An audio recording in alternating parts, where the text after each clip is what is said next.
StarCraft's been around for 11 years, so over the course of 10 years, the game has evolved immensely. Like, it was only about 2 years ago that a player named July, who's a Korean professional, discovered a Mutilus tactic, which is a unit in the game, where the unit, for all intents and purposes, bugs out and actually becomes one group of units that it then goes and fights. And it increased the ability of the unit so much so that that it completely evolved the game. So StarCraft is actually a game that has been constantly changing and evolving, and over the course of 10 years, it's completely unidentifiable to what it was when it was first released.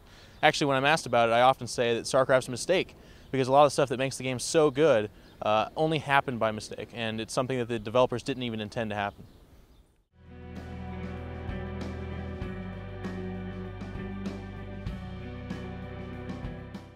Well, the funny thing about StarCraft, like I had mentioned, it's 11 years old.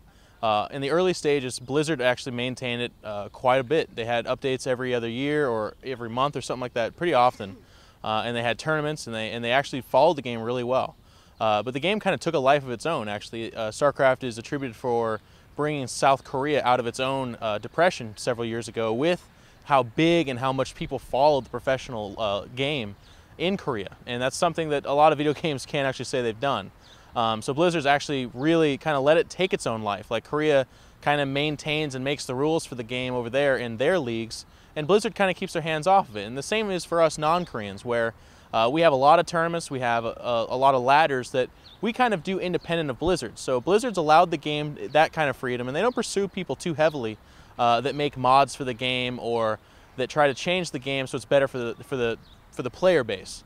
And that's been pretty good, but there's been times where we've been like, hey, it would be nice if you guys fixed this thing or that, and it would also be nice if, you know, maybe updated this. And StarCraft is so old that Blizzard has just kind of been like, well, it's wildly successful without us touching it and working with it, so why not continue with that model of success? And that's kind of been the story.